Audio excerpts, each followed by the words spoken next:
Good morning छात्रों। पहला पढ़ लिया था अपन ने, प्रतिरक्षी विधि दो प्रकार की थी। पहले पढ़ी थी अपन ने स्वाभाविक यानी जन्मजात विधि। अब पढ़ेंगे उपार्जित। कौन सी? उपार्जित प्रतिरक्षा विधि। मैंने पहले बताया था आपको उपार्जित प्रतिरक्षा विधि क्या होती है। स्वाभाविक प्रतिरक्षा जन्मजात होती है, यानी इसे सामान्य की संज्ञा भी दी जाती है, क्योंकि ये विशेष रोगाणु को नष्ट नहीं करती है। हालांकि कार्य करती है लेकिन रोगाणु को नष्ट नहीं करती है। उपार्जित प्रतिरक्षा ऐसी प्रतिरक्षा विधि होती है जो बाहर से प्रविष्ट करवाई जाती है। उपार्जित प्रतिरक्षा विधि ये अनुकूली विशिष्ट प्रतिरक्षा कहलाती है, यानी इसका दूसरा नाम होता है अनुकूली विशिष्ट प्रतिरक्षा भी कहते हैं। इसे क्या कहते हैं? अनुकूली विशिष्ट प्रतिरक्षा। जैसे स्वाभाविक प्रतिरक्षा विधि को जन्मजात विधि कहते हैं, ऐसे ही उपार्जित प्रतिरक्षा विधि को क्या कहा जाता है? अनुकूली विशिष्ट प्रतिरक्षा विधि भी कहा जाता है। इस प्रकार की प्रतिरक्षा में एक पोषक किसी विशेष जीव अथवा बाह्य पदार्थ के प्रति अत्यंत विशिष्ट प्रघात करता है। इस प्रतिरक्षा में प्रतिरक्षियों का निर्माण किया जाता है। यानी क्या कह रहा है ये? उपार्जित प्रतिरक्षा विधि कहते किसे हैं? पहले तो उपार्जित प्रतिरक्षा विधि का दूसरा नाम होता है अनुकूली विशिष्ट प्रतिरक्षा। अनुकूली विशिष्ट प्रतिरक्षा भी कहा जाता है। इस प्रकार की प्रतिरक्षा में एक पोषक किसी विशेष जीव अथवा बाह्य पदार्थ के प्रति इस प्रकार की प्रतिरक्षा में एक पोषक किसी विशेष जीव अथवा बाह्य पदार्थ के प्रति अत्यंत विशिष्ट प्रघात करता है। अत्यंत विशिष्ट क्या करता है? प्रघात करता है। इस प्रतिरक्षा में प्रतिरक्षियों का निर्माण किया जाता है। यानी उपार्जित प्रतिरक्षा जो होती है उसके अंदर प्रतिरक्षियों का निर्माण किया जाता है। ये प्रतिरक्षी, सीधी बात है, डेफिनेंसी ध्यान से समझने की कोशिश करो। ऐसी प्रतिरक्षा जिसमें प्रतिजन को नष्ट करने के लिए बाहर से क्या प्रतिरक्षी प्रविष्ट करवाई जाती है, वही उपार्जित प्रतिरक्षा विधि कहलाती है। ये कोई विशेष पोषक तत्व होते हैं या बाह्य पदार्थ होते हैं जो यानी बाह्य पदार्थों के प्रति अत्यंत विशिष्ट प्रघात करती है, यानी उसके ऊपर क्या करती है? विशेष तरीके से उसके ऊपर अटैक करती है। तो ये होती है आपकी उपार्जित प्रतिरक्षा विधि। अब उपार्जित प्रतिरक्षा विधि के बारे में फिर हम अध्ययन करते हैं। आगे देखना, प्रतिजन यानी प्रतिरक्षी प्रतिजन के साथ विशिष्ट प्रकार की अभिक्रिया करता है। प्रतिरक्षी प्रतिजन के साथ विशिष्ट प्रकार की अभिक्रिया करता है जिसके कारण कोशिका मादयी प्रतिरक्षा सक्रिय होती है। जिसके कारण कौन सी कोशिका? मादयी प्रतिरक्षा सक्रिय होती है, जिसको बोलते हैं MBI। हरी बात समझ में? क्या कहा जाता है? MBI, माद्य प्रतिरक्षा कोशिका, इसे MBI कहा जाता है। यानी प्रतिरक्षी प्रतिजन के साथ विशिष्ट प्रकार की अभिक्रिया करता है। प्रतिरक्षी प्रतिजन के साथ, प्रतिजन का मतलब रोग होता है, प्रतिजन का मतलब क्या होता है? रोग होता है। प्रतिरक्षा प्रतिजन के साथ विशिष्ट प्रकार की अभिक्रिया करता है जिसके कारण कोशिका मदयी प्रतिरक्षा सक्रिय होती है। कौन सी कोशिका? कोशिका मदयी प्रतिरक्षा सक्रिय होती है, ये सक्रिय हो जाती है। तो ये दो प्रकार की होती है। ये जो अपन पढ़ रहे हैं ना, उपार्जित प्रतिरक्षा विधि जो हम पढ़ रहे हैं वो दो प्रकार की होती है। पहले से आप दोबारा से समझ लो, उपार्जित प्रतिरक्षा क्या होती है, उपार्जित प्रतिरक्षा विधि क्या होती है। उपार्जित प्रतिरक्षा विधि को अनुकूली विशिष्ट प्रतिरक्षा विधि भी कहा जाता है। अनुकूली विशिष्ट प्रतिरक्षा विधि भी कहा जाता है। इसे क्या कहा जाता है? अनुकूली विशिष्ट प्रतिरक्षा विधि भी कहा जाता है। इस प्रकार की प्रतिरक्षा विधि में, ये विशेष प्रकार की प्रतिरक्षा विधि में एक पोषक पदार्थ यानी पोषक पदार्थों के साथ क्या करती है? ये क्रिया करती है, विशेष तरीके से उनके साथ क्रिया करती है और उनको नष्ट करती है। तो इस प्रकार की प्रतिरक्षी को उपार्जित प्रतिरक्षा विधि कहा जाता है। और सीधी डेफिनेंसी, सामान्य तरीके से इसकी डेफिनेंसी बिल्कुल ईजी है। सामान्य तरीके से मैं आपको इसकी डेफिनेंसी बताता हूँ। इसकी डेफिनेंसी होती है कि ऐसी प्रतिरक्षा विधि जो प्रतिजन को नष्ट करने के लिए बाहर से प्रविष्ट करवाई जाती है, उसे उपार्जित प्रतिरक्षा विधि कहा जाता है। उपार्जित प्रतिरक्षा प्रतिजन के साथ विशिष्ट प्रकार की अभिक्रिया करती है जिससे एक कोशिका सक्रिय हो जाती है, जिस कोशिका का नाम होता है कोशिका मदयी प्रतिरक्षा सक्रिय हो जाती है।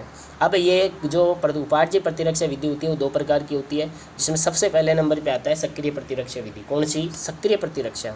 ऐसी प्रतिरक्षा जिसमें शरीर प्रतिजन के विरुद्ध स्वयं प्रतिरक्षियों का निर्माण करता है। ऐसी प्रतिरक्षा विधि जिसमें शरीर है जो स्वयं प्रतिरक्षियों का निर्माण करता है, यानी ऐसी प्रतिरक्षा विधि जो स्वयं प्रतिजन के विरुद्ध प्रतिरक्षियों का निर्माण करती है वो सक्रिय प्रतिरक्षा कहलाती है। समझ में आई है? नहीं है? बिल्कुल ईजी है। सक्रिय प्रतिरक्षा विधि किसे कहते हैं? ऐसी प्रतिरक्षा जिसमें शरीर प्रतिजन के विरुद्ध, ऐसी प्रतिरक्षा विधि जो स्वयं शरीर में प्रतिजन के विरुद्ध प्रतिरक्षियों का निर्माण करती है वो सक्रिय प्रतिरक्षी कहलाती है। इसके बाद अर्थात जिसके विरुद्ध प्रतिरक्षी का निर्माण होता है वो सक्रिय प्रतिरक्षी कहलाती है। शॉर्ट रूप में इसकी डेफिनेंसी और दे रखी है, बहुत ईजी डेफिनेंसी है।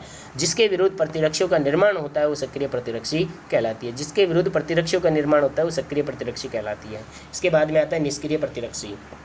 इसका अपोजिट होता है, सक्रिय का अपोजिट निष्क्रिय होता है। इस प्रकार की प्रतिरक्षा में शरीर में किसी विशेष प्रतिजन के विरुद्ध इस प्रकार की प्रतिरक्षा में शरीर में किसी विशेष प्रतिजन के विरुद्ध से विशिष्ट प्रतिरक्षी प्रविष्ट करवाए जाते हैं, उसे निष्क्रिय प्रतिरक्षी कहा जाता है। सक्रिय प्रतिरक्षी स्वयं शरीर के अंदर प्रतिजन को नष्ट करने के लिए प्रतिरक्षियों का निर्माण करती है। निष्क्रिय प्रतिरक्षी ऐसी प्रतिरक्षी होती है जो शरीर में प्रतिजन के विरुद्ध बाहर से प्रविष्ट करवाई जाती है, उसे निष्क्रिय प्रतिरक्षी कहा जाता है। यानी उसे क्या कहा जाता है? निष्क्रिय प्रतिरक्षी कहा जाता है। इस प्रकार की प्रतिरक्षी में शरीर में किसी विशेष प्रतिजन के विरुद्ध से विशिष्ट प्रतिरक्षी प्रविष्ट करवाए जाते हैं, उसे निष्क्रिय प्रतिरक्षी कहा जाता है। तो उपार्जित प्रतिरक्षी 2 प्रकार की थी। इससे पहले हमने स्वाभाविक प्रतिरक्षी पढ़ी थी, वो भी 4 प्रकार की पढ़ी थी। कोशिका माध्यित पढ़ा था अपन ने, कोशिका अवरोधक, रासायनिक अवरोधक, ज्वर, सूजन, ये चीज़ें अपन ने, भौतिक अवरोधक, ये चीज़ें हमने पढ़ी थी उसके अंदर। और इसके 2 प्रकार हैं, सक्रिय प्रतिरक्षा, निष्क्रिय प्रतिरक्षा। सक्रिय प्रतिरक्षा ऐसी प्रतिरक्षा विधि जो प्रतिजन के विरुद्ध शरीर में स्वयं प्रतिरक्षियों का निर्माण करती है, वो सक्रिय प्रतिरक्षी कहलाती है। और निष्क्रिय प्रतिरक्षी ऐसी प्रतिरक्षा विधि जो शरीर में स्वयं प्रतिजन के विरुद्ध स्वयं प्रतिरक्षियों का निर्माण नहीं करती है, परंतु बाहर से प्रविष्ट करवाई जाती है, वो निष्क्रिय प्रतिरक्षी कहलाती है। इसके बाद में है आगे आपका नोट में देखना, नोट में क्या दे रखा है? इस प्रतिरक्षा में शरीर द्वारा प्रतिरक्षी का निर्माण नहीं किया जाता है। उदाहरण डिप्थीरिया, टिटनेस के टीके। अब ये ध्यान रखना, डिप्थीरिया और टिटनेस के टीके किसके उदाहरण हैं? ये वेरी मोस्ट इंपॉर्टेंट पॉइंट है ये कि डिप्थीरिया और टिटनेस जो होते हैं ना, वो किसके उदाहरण होते हैं? डिप्थीरिया और टिटनेस होते हैं वो निष्क्रिय प्रतिरक्षी के उदाहरण होते हैं। क्यों? क्योंकि अगर किसी व्यक्ति के अंदर मान लो डिप्थीरिया नामक रोग हो गया तो उसके अंदर है ना सक्रिय प्रतिरक्षी कार्य नहीं करेगी, न स्वाभाविक प्रतिरक्षी कार्य करेगी, न सक्रिय प्रतिरक्षी कार्य करेगी। लेकिन अगर उसको हम मेडिकल यानी डॉक्टर के पास में लेकर जाते हैं तो डॉक्टर क्या करेगा? उसको बाहर से प्रविष्ट करवाएगा, कोई भी मेडिसिन देगा या इंजेक्शन देगा तो वो बाहर से प्रविष्ट कराएगा। तो ये जो टीके लगाए जाते हैं वो क्या कहलाते हैं? निष्क्रिय प्रतिरक्षी कहलाते हैं, क्योंकि ये शरीर में स्वयं इनका निर्माण नहीं होता है, इनको शरीर में बाहर से ही प्रविष्ट करवाया जाता है, तब जाकर ये उसका इलाज करते हैं। तो डिप्थीरिया, टिटनेस के जो टीके होते हैं वो निष्क्रिय प्रतिरक्षी के उदाहरण होते हैं। जैसे मैंने क्वेश्चन दे दिया कि निष्क्रिय प्रतिरक्षी के उदाहरण बताओ, डिप्थीरिया और टिटनेस के टीके निष्क्रिय प्रतिरक्षी के उदाहरण होते हैं। सक्रिय प्रतिरक्षी का उदाहरण कुछ भी ले लो, जैसे नॉर्मल तरीके से जुकाम हो गई, सिर दर्द हो गया, तो ये किसके उदाहरण होते हैं?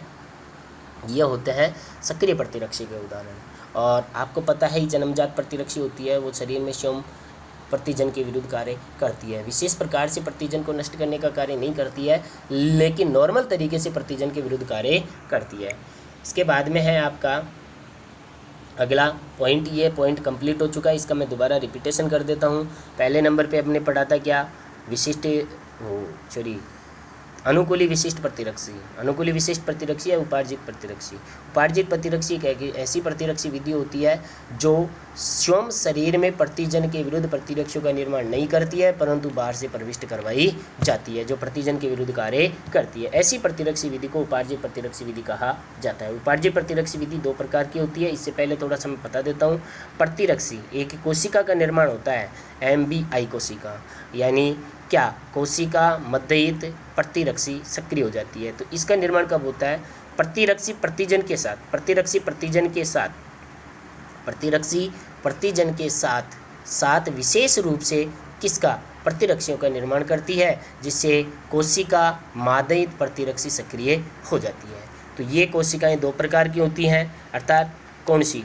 एक सक्रिय प्रतिरक्षी और एक निष्क्रिय प्रतिरक्षी। सक्रिय प्रतिरक्षी ऐसी प्रतिरक्षी विधि होती है जो स्वयं शरीर में प्रतिजन के विरुद्ध प्रतिरक्षियों का निर्माण करती है, उसे सक्रिय प्रतिरक्षी कहा जाता है। यानी जिसके विरुद्ध प्रतिरक्षियों का निर्माण होता है, वही क्या कहलाती है? सक्रिय प्रतिरक्षी कहलाती है। और जिसके विरुद्ध प्रतिरक्षियों का निर्माण नहीं होता, बल्कि क्या होता है? बाहर से प्रविष्ट करवाई जाती है, वो निष्क्रिय प्रतिरक्षी कहलाती है। इस प्रकार की प्रतिरक्षा में शरीर में किसी विशेष प्रतिजन के विरुद्ध से विशिष्ट प्रतिरक्षी प्रविष्ट करवाए जाते हैं, उसे निष्क्रिय प्रतिरक्षी कहा जाता है। जैसे डिप्थीरिया, टिटनेस के टीके, ये क्या होते हैं? निष्क्रिय प्रतिरक्षी के उदाहरण होते हैं। That's all. प्रतिजन एवं प्रतिरक्षी हम कल पढ़ेंगे। प्रतिजन और प्रतिरक्षी हम कल पढ़ेंगे। प्रतिजन की परिभाषा तो मैं आपको बता ही देता हूँ। प्रतिजन की परिभाषा क्या होती है? प्रतिजन क्या होता है? प्रतिजन का अर्थ होता है रोग। प्रतिजन का अर्थ क्या होता है? रोग होता है। प्रतिजन वह बाहरी रोगाणु अथवा पदार्थ होता है। प्रतिजन